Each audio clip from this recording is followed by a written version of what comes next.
રાજકોટમાં છેલ્લા ઘણા સમયથી ₹10નો સિક્કો માન્ય હોવા છતાં તેનો વ્યવહારમાં નહિવત ઉપયોગ થાય છે।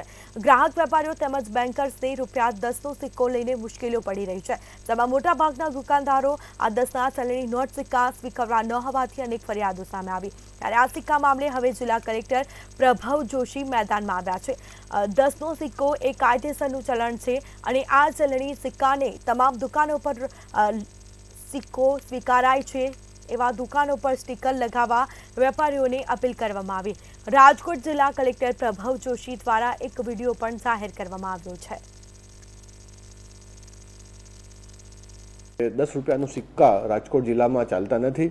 હું આપ સૌને એ જ જણાવવા માંગુ છું કે ₹10નો સિક્કો જે છે વેલિડ કરન્સી છે। બેન્કર્સની પણ અમે જિલ્લા લેવલે મીટિંગ યોજી અને એ લોકો પણ આપલે કરવા માટે સંમત છે। એમની પાસે બેંક ₹10નું નોટ હોય કે ₹10નો સિક્કો હોય એનું પૂરતું સ્ટોક છે।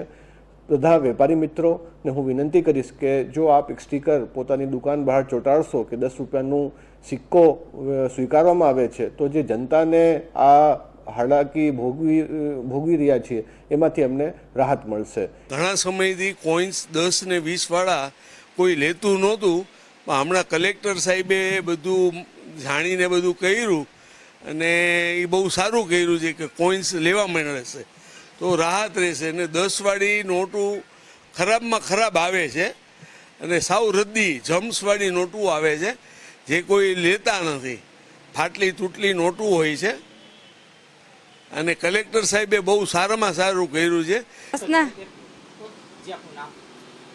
હંસાબેન શું કહેશો? ખાસ તો 10ના સિક્કાને લઈને ક્યાંક અત્યારે કલેક્ટર તરફથી સૂચના આપવામાં આવી છે।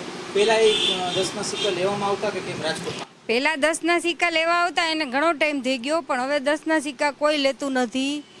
અમે મંદિરમાં જાય, વેપારીમાં જાય, હોટલમાં જાય, ક્યાંય લેતું નથી। અમે થોડાક પડ્યા હોય એ રાખીએ, બોમ્બે જઈએ ત્યારે વાપરીએ, બાકી કોઈ અહીંયા રાજકોટમાં તો લેતું જ નથી।